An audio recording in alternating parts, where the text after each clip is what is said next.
Oh, you know what that means? That means welcome back to another episode of Dad Bods, Dad Boss. Guys, you know what we do now. We talk about being a dad, we talk about being a man, we talk about being best mates, um, all in this medium here. So, normally there's the three of us, but Mr. High Performance Father is too busy high performing somewhere else except here. So, so we have one of your co-hosts here, Q, myself, and of course we have Mr. Indian Peacock. How you Oh, doing, Mr. Indian Peacock? I thought you were going to go with an Indian miner. I was like, those pests. Because they're a pest, mate. They're a pest. Not so much around this house, at our old house, but mate, I am going good actually, going really good. Yeah, just cruising on the mend, which is good. Yeah, yeah. Fill us in. How's your shoulder going? Not to shoulder, elbow. The discipline. It's going good, mate. It is. I think it's 4 weeks this week. Actually, Thursday will be 4 weeks in surgery, so another 2 weeks in the sling. But been starting physio, so on the mend, getting a bit more bold with the movements, which is sometimes a problem because you go, oh, that's a bit too far, or you reach to grab one of the kids and they just stretch it out, which is not. Yeah. We'll do some. You started the push-up journey then. Getting you get. I never stopped. I've always been one-arm push-ups. Yeah, yeah, yeah. 100%. Right in the middle of the chest as well. I do it outside. I do it out the side, make it harder. Oh, mate, you do these things. All right, that's the goal. That's the goal next year. Oh, I love it, love it. And um, let me show you something really cool, right? So I think I told you we got a 3D printer, and Yeah. the boys have been printing stuff, and started a little business as well. And then I was like, the other day, I was like, oh man, like I think I need to print something for myself. Like I haven't done anything for myself, and it'd be good to have something like, in my office that, represents a bit of who I am. And, maybe I can look over at it and be inspired. And mate, this is what I printed, right? How cool are 3D printers? Holy smoke! I didn't realize it was that big. I Yeah, saw the mate. posts, mate. Yeah, yeah. So how good is that? Jesus, And it's this, almost this bigger than you, mate. mate, it's got bigger muscles than me. Oh, come on, that's not hard though, is it? But this is what I grew up with, right? Dragon Ball Z, Yeah. Goku, Super Saiyan. Oh man, I just love it. I just look at it and I go like, yeah, that's my childhood right there. Can't help but bring back happy memories, you know. Um, is there anything like that for you, Shane, that like, ah, you look at it and go, yeah, that was a good time in my life. Yeah. Oh, well, I mean, if I think about what's in my office, well, one is I got a photo, and you remember the picture I used to have on the wall, in the background with me standing in Oh, front yep, of the yep. wall. So I've got that on the wall here now, and I guess very similar. Like, I wasn't so much childhood because I didn't start radio until I was 19 or something like that anyway. But Mm, that's definitely my reference of good times, I guess you could say. yep. So I always look at that, and I love that picture that my VA actually made for me, which was really really cool. So that's Oh, probably did my you? I go. didn't know that. Your Yeah, VA made that for you. yeah, Rafa painted it. Rafa. Yeah, He cool. printed it in the Philippines, then he sent me a digital copy of it, and I just got it printed. So he still got the original back home. Yeah, wicked. Yeah, Yeah, yeah. And um, like, but part of the reason why I printed that because I wanted to like relive, some of just some good times, right? Because nothing beats, especially at that time in life, like, wake up, all I did was I was still a kid, right? I was in high school. Wake up, have breakfast, put TV on, watch Dragon Ball Z, go to school, hang out with my mates, maybe do some learning, have a lunch order. I remember clearly yeah. $2.50 for a turkey roll, right? Turkey meat in a bread roll with barbecue sauce, which Yeah. they definitely whacked in the microwave because, there's no way natural fresh bread is ever that soft and squishy, right? But like good times of our lives. But you know, sometimes we can get like, it's good to relive it, but sometimes people can actually stay in that moment. Yeah. Yeah. How do we know like to make sure that we don't live in like stay in that moment? That's how grudges are held, right? They they, Yeah. they hold on to that thing. Um, like you being the I guess the human behavior expert, like what's the line? What's that balance? Is there a balance? Can we just stay there forever? Well, we can, and it works both ways. Like we talk about, like I look over there and it reminds me of all the great times I had in rodeo. Actually, I just caught up with a mate from rodeo today. We just jumped on the phone call, just had a yarn for 15, 20 minutes. And Yeah, even talking to him reminded me of when we spoke about all the good times and the traveling we did together and the experiences and the close calls that we had in the arena and stuff together. And even just looking at the photo, it still reminds me of that. And yeah, same with yourself. You pick that up, and what it does is because we've got anchored memories to the reference, we go mm, back to that emotional state that we were in that time. So yeah. it's easy for you to pick up your. I was going to call it a doll. Oh, I've. Oh, it's a fancy doll. It's a doll with six pack. Easy for you to pick up that thing, that reference, Yeah, and then because it's got such a strong emotional attachment to the memory, yeah. we can go back to that memory. Now we're talking about great memories, but we're also talking about like the unwanted memories or the bad Mm, experiences in our life, and then that's where the grudges or the traumatic responses might come from as well, because we've still got a certain association to the trigger or yeah, the to the trigger, right? As such, because the trigger yeah, is the anime thing, or the trigger is the picture, right? Or the trigger is the conversation about yeah, the radios in the past. So I guess sometimes it's great to relive some of those yeah, things. Sure, the ones that are really empowering for you remind me of some great achievements that you had. I think about, the achievements I had, 5 times yeah, on Bullfighter of the Year, and all the different other things, amazing things I was able to achieve as a bullfighter from the way that I was able to handle myself and everything as well. So it's a great yeah, reference to go back to. But yeah, then there's the other ones, the flip side of it, which has got a grudge or resentment or yeah, the unwanted emotional nervous system response. So it does it, but we don't have to always live that. We can change yeah, that. And it just comes down to what do we change to the meaning we're giving to that reference. yeah, So right now I look at the picture, I give good meaning to it, right? But I could have a picture of an ex, for example, and I could go, oh, that pisses me off, and the resentment and the anger, yeah, rage. But then, well, who's choosing to give that reference, that picture, that reference? Well, I'm choosing it. yeah, So what's a different reference that I could give to that? And it's the same if there's the grudges or the resentment or the unwanted response. And I get that yeah, some unwanted responses are deeply ingrained because if it happens at an age, especially at a younger age, and when we're yeah, not able to really give solid meanings to anything, then it yeah, becomes super deeply ingrained in us because we just believe it to be true, and that's the only thing it can mean.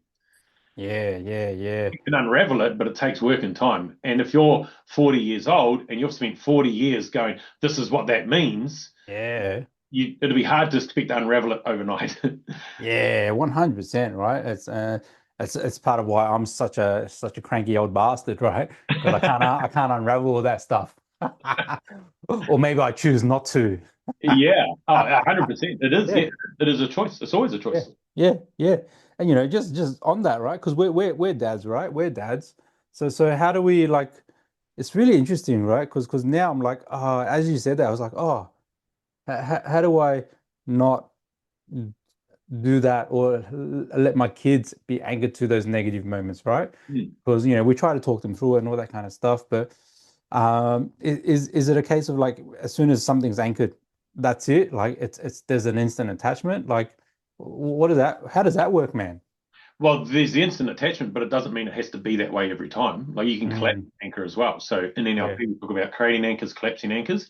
yeah, The best way to do that is to create a new anchor on the same trigger, right? So yeah, trigger happens. So for an example, in NLP, we talk about like anchoring the touch on a knuckle. If we yeah, touch a knuckle, I feel confident. You can anchor confidence, right? yeah, If for the same thing, for example, someone touches your knuckle and you're reminded of something that you resent, and then you go to resentment because it's been yeah, anchored in on you, well, then all we've got to do is collapse the resentment anchor and now reinforce a new anchor, yeah, whatever you want, on the flip side of resentment in that yeah, example, which can be done. It can definitely be done, but yeah, it's got to be reinforced too. It's not, again, it's not like a hey, I do it once, go this now yeah, happiness and joy. It's like cool, let's install that anchor, but also let's reinforce that anchor as well yeah. in order to have a different stimulated response to the trigger. Yeah, yeah, man. Like 100%, 100%. Love that. Love that. And like because I was going to share this, and then I was going to ask you this, but then like that kid question popped into my head, right? But I'm Buddhist, and I grew up practicing Buddhist, and I still practice Buddhism. And the Buddha, he said this one line, and it's always stuck with me, and it's in all his doctrines. He says the mind is great at two things: living in the past and dreaming about the future, Yeah. right? Uh, he says neither really support you to focus on what's important right now. So the most important thing you can do is be present, right? And so, we talk about anchoring emotions, all that kind of stuff there. Um, can that apply to like future things as well? Like, can we go into the future and say like, oh man, I'm I'm gonna, I don't know, I'm gonna like score a goal and I'm gonna anchor like goodwill so that now when I practice, I can visualize that future anchored moment. That's positive visualization, and that Yeah, really yeah.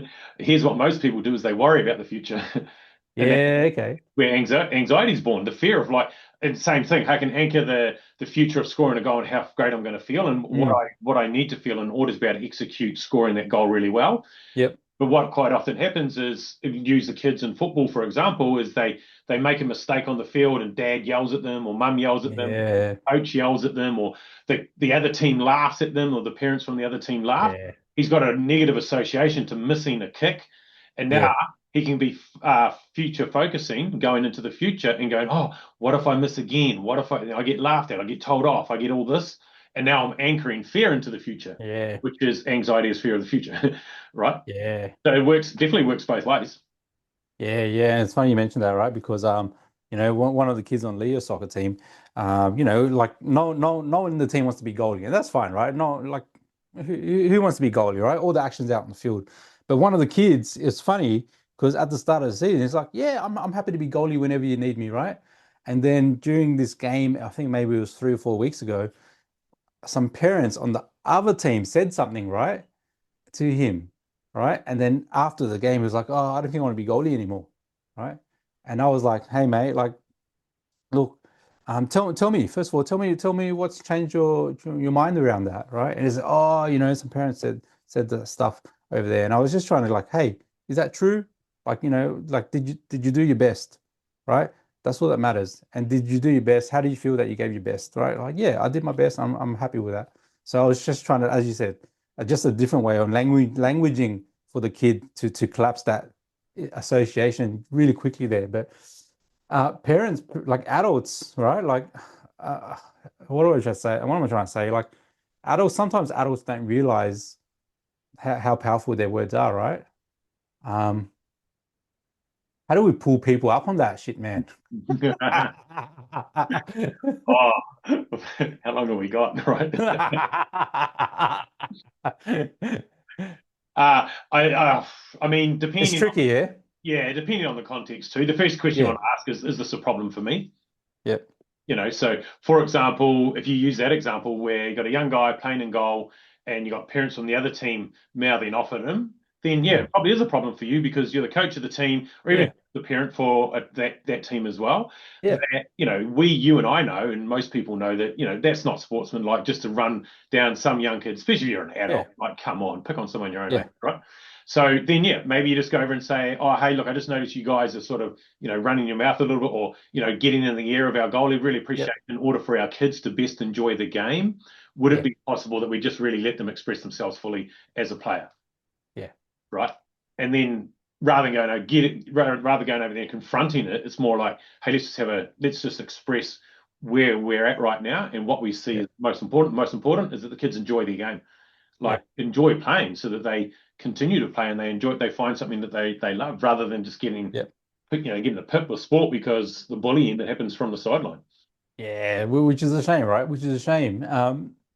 And it like because I didn't play like organized sports growing up, right? Because sob story, put out the violin, we were poor, we couldn't afford it, all that kind of stuff, right?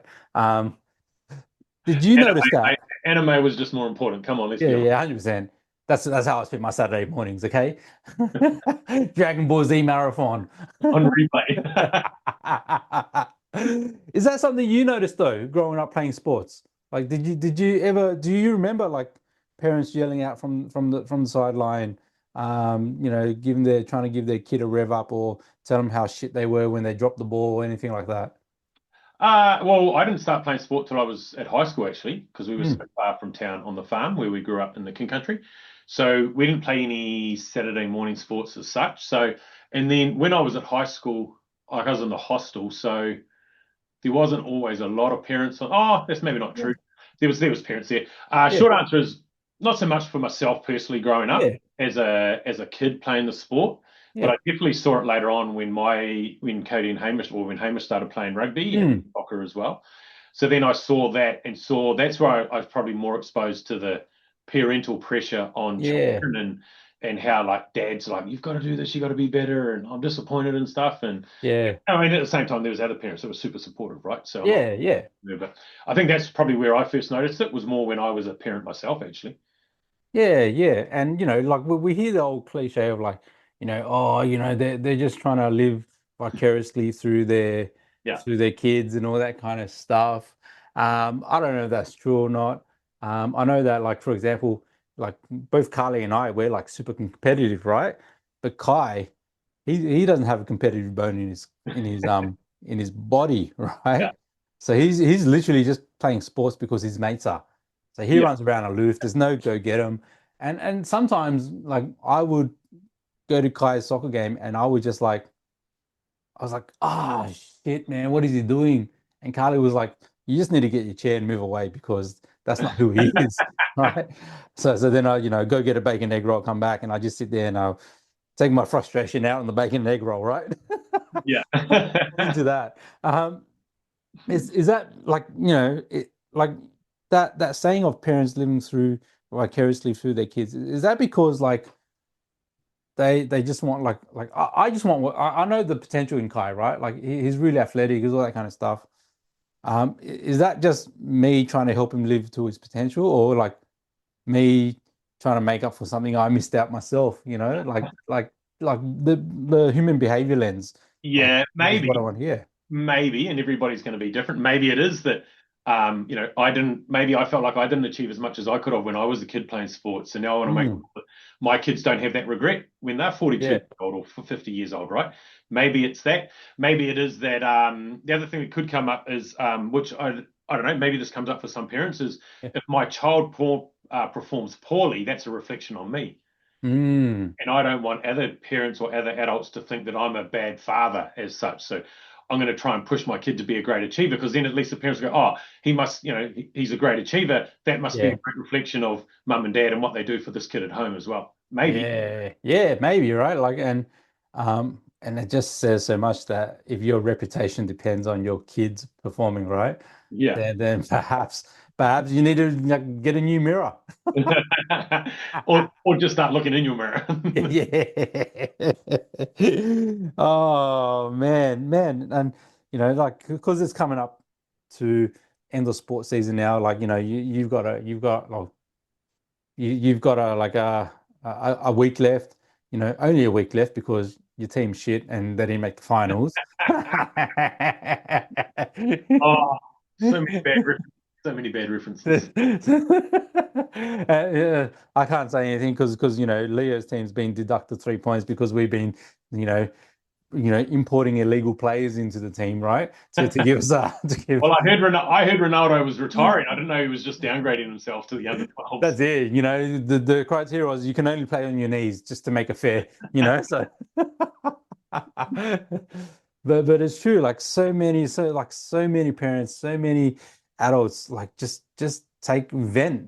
I don't know what you call it, vent, take it out on the kids' game and put all this extra pressure. Whereas at the end of the day, they're just kids, right? And as long as they're having fun and running about, that's the main thing. So, what are we talking about? We're talking about like, hey, don't live in the past, focus on now.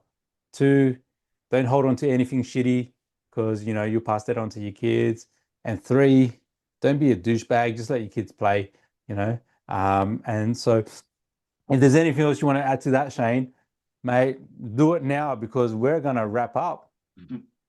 Yeah, I think the first thing is, and I think about, I listened to an interview with, I think it was John Wooden, and we may have spoken about him before. Yeah, wooden, yeah. Yeah, the best, or was it the winningest college basketball coach? Basketball, yeah, Right. So, he talked about with his team. He always talked about like winning wasn't always done with a scoreboard.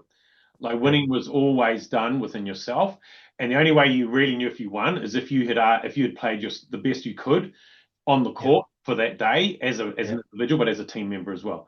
Because he said yeah, there was times where they thrashed a team by 20, 30, 40, 50 points. yeah, They really lost because they didn't play that well. Yeah. But then there was times where they got beat by 10, 15, or 20 points as well, but they knew that they'd won because they'd grown most through that 1 hour of Yeah. basketball or whatever it was, which Yeah. made them better for the next week, which gave them a better chance of making the playoffs and winning the playoffs. So Yeah. I think the same with the kids is that was one thing I was really aware of that when Hamish was playing soccer, and I wasn't coaching, Yeah. I was just a parent on the sideline, right? Yeah. But I was very aware of just watching the kids and them beating themselves up sometimes for Yeah. making a mistake, and then thinking, man, they if only they were just thinking through the lens of like, Yeah. are we playing well as a player? Am I doing the best I can? Accepting Yeah. that there's mistakes. There was one big thing that really came out with us in rugby this year was I realized a lot of our guys were thinking that to make a mistake was the worst thing ever, and then they'd beat Yeah. themselves up. I Yeah. mean, it'd be a false expectation to think you're going to play a game of football or rugby or soccer or whatever Yeah. and not make a mistake. But it's Yeah. not the mistake that does the damage, it's the response to the mistake. Yeah. And that's Yeah. not just for the kid on the field, that's for us as a parent as well. So am I going in there going, oh, Johnny, you bloody hopeless, you shouldn't have done that, or oh, you missed Yeah. that tackle, or you missed that kick or whatever. You were hopeless, or going, hey, what happened when what happened when you missed that tackle? What were you Yeah. saying to yourself? How did you feel about yourself? What were you focusing on in order to go forward? Because you Yeah. talk about the future and the past. The funny thing about the future and the past is they're both made up. Yeah. Like the future is definitely made up because it has not happened, but our past references is all manufactured anyway. Because every time we relive it through a slightly different lens, so we alter what the truth was. Yeah. And it's easy. It's like Chinese whispers. You get 10 kids lined up, you give them a Chinese whisper. By the end, it's Yeah. different. It's the same Yeah. with our memories. Like the memory of the story we're telling ourselves about how that thing happened in the past has been adjusted so many times through trying to relive it or rehashing it in our mind that it's actually a false representation of it. Did the Yeah. research on it actually just not long ago, and it says Yeah. there's studies out there that say that like 60% of all memories are actually not true Yeah. Yeah. because of the adjustment to them. So how am I performing now based on what references from the past and were those references true? And what can I do now in the moment? And what can I do in the very next moment in order to be able to manage what's coming up? And that was our thing in rugby. Like, what's next was our Yeah. sort of catchphrase. Like goldfish, wipe it off the mind. Yeah. Next, well, okay, I just dropped the pass. Next is we're going to go scrum. We've got to win the Yep. scrum, or we're going to try and dominate the scrum, and then I'm going to get out and make the next tackle. Yep. That's what's next. What's next? I can't go That's back, it. rewind, and pick the ball back up and put it back in my hands because it's Yeah. done. But what's next move? Ah, mate, love that. Love that. So cool, and so, as you were saying, as you were referencing like Chinese whispers there, right?